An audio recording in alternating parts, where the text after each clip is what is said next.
इतना इन लोग टॉर्चराइजेशन किया था, उसके बावजूद अगर हम चुनाव जीते, प्रदर्शन किए, हार नहीं माने, तो उसका कारण मेरा यही है कि शमशान की साधना। अगर हम शमशान की साधना नहीं होती तो हम ब्रेन हेमरेज से मर जाते। इतना डिस्टर्बेंस हुआ था। आज 24 सालों में एक भी कुर्मी राज्यसभा सांसद नहीं गया। ये ताज्जुब की बात है, जिसकी इस राज्य में सबसे बड़ी एकल आबादी है। विद्युत बरण महतो 3 बार के एमपी है, और आप मंत्री बनाते संजय सेठ को, जिसका यहाँ पसीना नहीं टपका है, जिसका यहाँ बाल नहीं उखड़ा है, जिसका नाखून नहीं उखड़ा है, तो बाकी लोग बेवकूफ है। आप अगर विद्युत बरण को बनाते मंत्री, तो अब खड़ा करने का आपका औकात था। धनबाद, बोकारो में, रामगढ़ में, जहां आपका मन था कि आप खड़ा करते, ये विद्युत बरण महतो, इनको हमने मंत्री बनाया है, वोट कीजिए इनके नाम पे। मांगिए, आप संजय सेठ के नाम पे वोट मांगिए। अरे भाई, आप उतना झारखंड के लोग बेवकूफ नहीं, बीजेपी झारखंडी है ही नहीं। मान लेंगे हम जनता की प्रॉपर्टी है, खाना हमें जनता देती है, कपड़ा हमें जनता दे रही है, बदले में जरा महतो सर्वस्व जनता को निछावर कर ऐसे देख रहा था, ऐसे ऐसा मैंने पब्लिकली हमको इग्नोर कर रहा था, और फिर ऐसे हम देख रहे थे, ऐसे खाना खा रहा है, ऐसे करके देख रहा है, ऐसे मोबाइल चला रहा है, मोबाइल का सीधा शीशा से कर दिया कि हम आपको देखें। खटकना तो खटकेंगे भैया, आप लूटोगे तो हम तो चुप रहेंगे नहीं, हम तो बोलेंगे। और मेरे साथ क्या नहीं हुआ, हमारे साथी टूटने लगे, जिनको हमने 1.5 लाख वोट दिलाया था लोकसभा में, वे कट गए। जिसको एक साथ दतवन को तोड़ के देते थे कि भाई लो दतवन सुबह हो गया है, वो आदमी लोग बिक गया। कब? चुनाव में नॉमिनेशन करने के बाद, स्कूटनी होने के बाद। आजसू वाला लोग का भाई वहां नजर करता है कि लोग निकालेगा, तो हम खुद फोन करके पूछे कि भैया अगर ज्यादा महंगा है तो 2 दिन पढ़ने के बाद हम आपको रिटर्न कर देंगे। तो बोला काहे आप ऐसा करते हैं, विधायक, माननीय विधायक बन गए हैं। वहाँ मैक्सिमम जो थे जेएमएम और कांग्रेस के ही लड़के थे, जो हमारे लिए सीटियां बजा रहे थे, वो मैक्सिमम जेएमएम और कांग्रेस के लड़के थे। देखिए, कारण इसका एक ये भी है, जेएमएम का गढ़ हुआ करता था, 20-20 साल विधायक रहे हैं, जगन्नाथ महतो, फिर बेबी देवी, इतने सारे प्रोटोकॉल, बड़े बड़े हेलीकॉप्टर का आना जाना। पीएचडी की पढ़ाई थोड़ा सा बहुत अलग है, तो आसान नहीं है, लेकिन ऐसे भी आसान काम हमें पसंद ही कहा है। जो चीज़ चुनौतियां हैं, उसी चीज़ों को हम स्वीकार करते हैं, तो पीएचडी भी पूरा करेंगे। तो उस पर भी काम करते हैं। एक बार लोकसभा चुनाव से ठीक पहले हम अपना थेसिस रिप्रेजेंट करके आए हैं। दिसंबर में एनुअल रिपोर्ट फिर से प्रेजेंट करेंगे। अभी ये विधायक बन गए हैं, पहले जब इंटरव्यू लेते थे तो किसी आंदोलनकारी के रूप में लेते थे, लेकिन अब ये युवा क्रांतिकारी के साथ में युवा विधायक भी बन गए हैं। कैसा फीलिंग हो रहा है विधायक बनने के बाद में, क्योंकि 3 साल आपके साथ हम लोगों ने भी कवरेज दिया है। देखिए, विशेष व्यक्तिगत कोई फीलिंग नहीं हो रही है। जैसे एक बचपन में एक ड्रीम था कि जब आर्मी बनेंगे, और हमें लगता है कि जिस दिन हम आर्मी बनते तो बहुत अच्छा फीलिंग होता। फिर जब थोड़ा बड़ा हुए तो ड्रीम था कि टीचर बनेंगे, और शायद टीचर बनते तो एक फीलिंग होता कि हम टीचर बन गए हैं। फिर थोड़ा बड़ा हुए तो प्रोफेसर बनेंगे, लेकिन आज विधायक बन गए हैं। लेकिन फिर भी फीलिंग इसलिए नहीं हो रहा है कि हम लोग 3 साल जो रहे ना, चारों तरफ अत्याचार, जुल्म, शोषण, ये सारी चीजों को देखें। और फीलिंग तब होगा जब मेरे कारण वो चीजें समाप्त होंगी। अन्याय, भ्रष्टाचार, जब इन चीजों पे नियंत्रण लगेगा, तब शायद हमें फीलिंग होगा। और हाँ, आ, हमें लगता है कि फीलिंग उस समय होगा जब हम शपथ ग्रहण में शामिल होंगे। जब हम सदन के भीतर जाएंगे तो शायद 1% फीलिंग हमारे अंदर आएगा कि चलिए हम विधायक बन गए। लेकिन अभी तक हम पूरी ईमानदारी से कह रहे हैं, अभी तक हमको कोई फीलिंग ही नहीं हुआ कि हम विधायक बने हैं। लेकिन आपने मंत्री को हरा दिया है, मंत्री को हराने के लिए लोग सोचना पड़ता है। और वैसे गढ़ में जहाँ पे जेएमएम का गढ़ हुआ करता था, 20-20 साल विधायक रहे हैं, जगन्नाथ महतो, फिर बेबी देवी, इतने सारे प्रोटोकॉल, बड़े बड़े हेलीकॉप्टर का आना जाना। देखिए, हमने शुरू में ही कहा था कि डुमरी विधानसभा में हमको 91,000 के आसपास वोट मिला है, और 2 महीना में मेरा जो क्रेज है वो खत्म नहीं हो जाएगा। और हमें विश्वास था कि 91,000 से 1 वोट ज्यादा मिलेगा, लेकिन मिलेगा, और हम चुनाव को जीतेंगे। हम बार बार कहीं भी जाते थे ना, तो हम जब आजसू का झंडा देखते थे, हम रुक जाते थे कि यार कौन है, बढ़िया है, आजसू झंडा लगाया है। हम चाहते थे कि मैडम, प्रमुख मैडम यशोदा देवी का वोट गिरे नहीं। हम उस बात की हमें डर थी, क्योंकि हमें अपना वोट 91+ हम मान रहे थे। और जेएमएम का वोट था लोकसभा में 52। हम ये मान रहे थे कि 10,000 ऐड होगा। 10,000 क्यों ऐड होगा ना, बेबी देवी इस बार प्रत्याशी है, और डुमरी उनका क्षेत्र है, लेकिन पिछली बार मथुरा महतो थे लोकसभा में। तो हम ये चीज को माने थे कि उनको 10,000 से 12,000, वो 70 के आसपास रहेंगे, उससे ज्यादा नहीं जाएगा। और हम बार बार यही डिस्कस अपने ग्रुप में जब भी हम फीडबैक लेते थे, तो हम यही बोलते थे कि मैडम का वोट अभी कितना है, मैडम मतलब यशोदा मैडम, प्रमुख मैडम, उनका वोट क्या है। 55,000 उनका लोकसभा में आया था आजसू का, तो 55 आ रहा है कि नहीं आ रहा है, हम उस बात की को लेकर चिंतित थे। झूठ नहीं बोलेंगे, उस बात को लेकर हम लगातार चर्चा करते थे कि मैडम को वोट आ रहा है कि नहीं आ रहा है, क्योंकि हमको मालूम था कि वहां कुछ लोग आ, ऐसा करेंगे कि एनडीए का वोट इंडिया को शिफ्ट करेंगे, और वही हुआ। यशोदा मैडम को 35,000 वोट आया, जबकि 4 महीना पहले चुनाव हुआ है, 5 महीना पहले चुनाव हुआ है, उसमें उनको 55,000 वोट था उनकी पार्टी को, जबकि वह डुमरी की लोकल प्रत्याशी है। चंद्र प्रकाश चौधरी रामगढ़ से गिरिडीह लड़े थे, 55,000 वोट लाए थे, और अचानक 20,000 वोट में गिरावट आती है। तो ये वोट आखिर कहाँ गया? वही वोट जो 52 प्लस 20 में जाता है। और 10 मैंने जो कहा था कि चूंकि लोकल हैं तो बाकी जो इधर उधर वोट बिखर गए थे वो उनको आएगा। लेकिन टाइगर जी, आप थोड़ा अपना संघर्ष का दौर को बताइए ना, क्योंकि जब आपने स्टार्टिंग किया था तो बहुत सारे लोगों ने आपको ट्रोल किया, बहुत सारे आरोप भी लगे, बड़े वीडियोस भी वायरल वगैरह होने लगे आपके नेगेटिव में। क्या कहना चाहिएगा? देखिए, मैं मेरी मेरी ताकत है शमशान। अगर ये लड़का शमशान में नहीं बैठता, अगर शमशान में साधना नहीं करता, तो या तो हम मेंटली डिस्टर्ब से मर जाते हैं। आसान नहीं है। आज सुनिए, बड़ा बड़ा नेता लोग फेसबुक में एक कमेंट देखता है तो दिमाग टेंशन में आ जाता है। और मेरे साथ क्या नहीं हुआ, हमारे साथी टूटने लगे। जिनको हमने 1.5 लाख वोट दिलाया था लोकसभा में, वे कट गए। जिसको एक साथ दतवन को तोड़ के देते थे कि भाई लो दतवन सुबह हो गया है, वो आदमी लोग बिक गया। अबे कब? चुनाव में नॉमिनेशन करने के बाद, स्क्रूटनी होने के बाद। तो सोचिए कि किस प्रकार से हम लोग को मेंटली टॉर्चर हुआ है। हद हो गया तब जब हमारे संगठन की दो माने बालिकाएं, दो महिला नेत्री, अब कोई बाथरूम में टब में नहा रहा है, विदेशी मतलब कहाँ, उसको ये लोग फोटो ले आए कि भाई जेल कैंप पार्टी की फलाना है। कोई डिस्को में डांस कर रही है, उस लड़की को ये लोग रिप्रेजेंट कर रहे हैं गलत तरीके से, फलना है। इतना इन लोग टॉर्चराइजेशन किया था, उसके बावजूद अगर हम चुनाव जीते, प्रदर्शन किए, हार नहीं माने, तो उसका कारण मेरा यही है कि शमशान की साधना।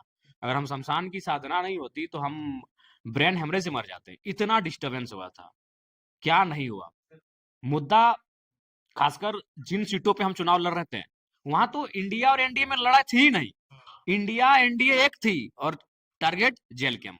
अब तमाम कमेंट्स को उठाइए, तमाम पोस्ट शेयर्स को देखिए, हर तरह से डिस्टरबेंस किया गया था।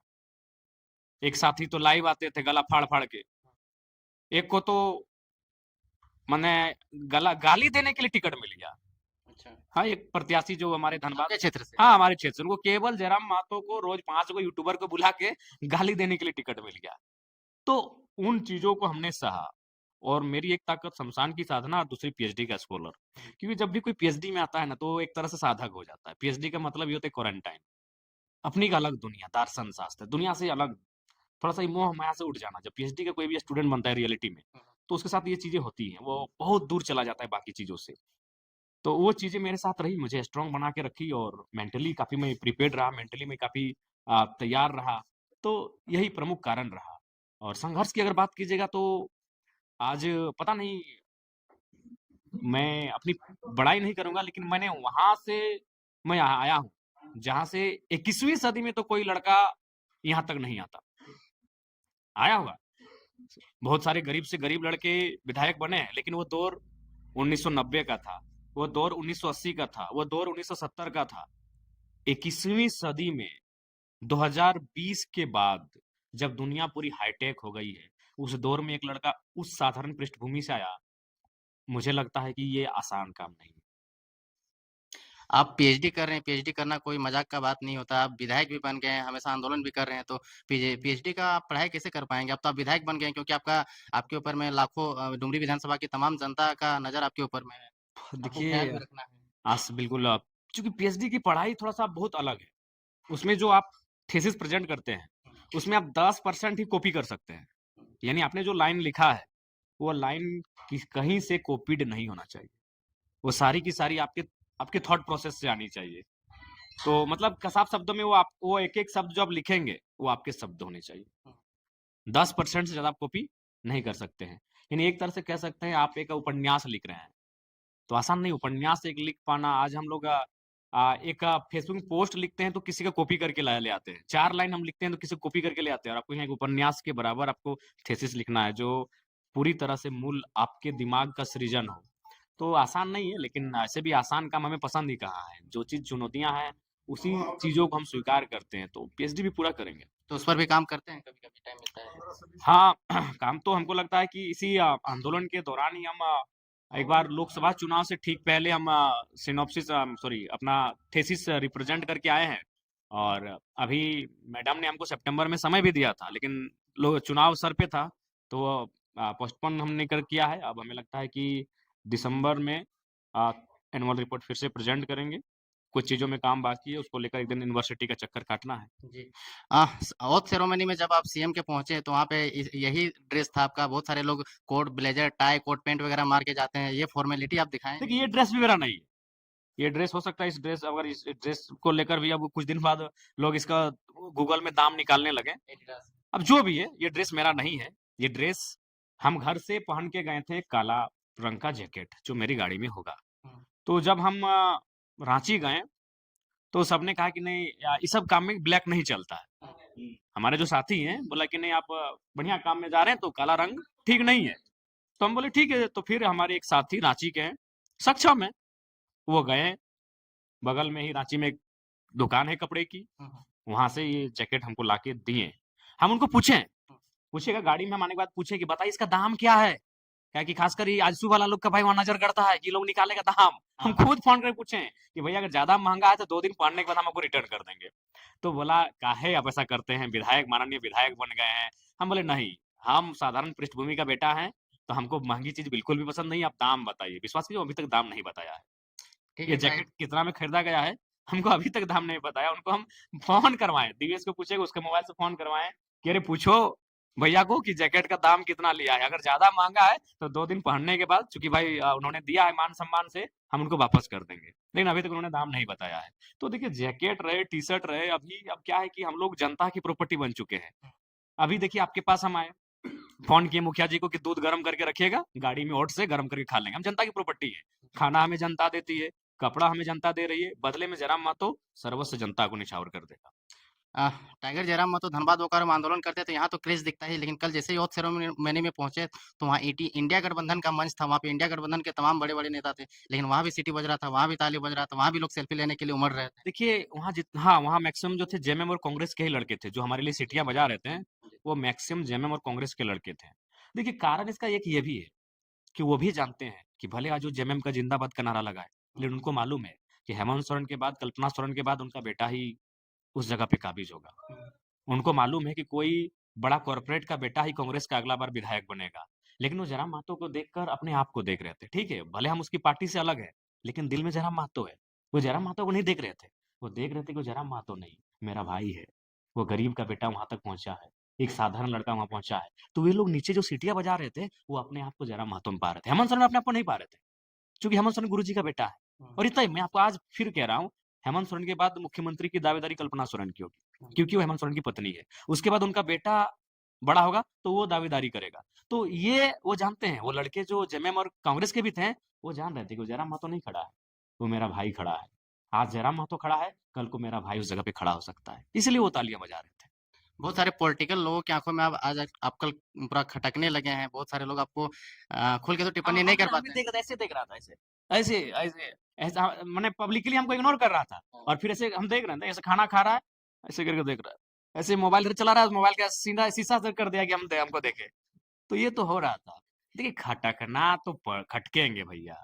आप लूटोगे तो हम तो चुप रहेंगे नहीं, हम तो बोलेंगे। तब जब तक खटकेंगे। जब तक वे लोग एक बात बताइए, जब हम झारखंड प्रदेश के बारे में चर्चा करते हैं, एक ऐसा झारखंड जहाँ के युवा सड़कों पर हैं, जहाँ प्रत्येक 30 दिन में 45 दिन में एक नौजवान की बॉडी अपने गाँव कफन में लिपट कर वापस आती है और वहाँ के विधायक अगर ऐश-मौज में पैसे बर्बाद करेंगे, तो हम तो खटकेंगे उनको।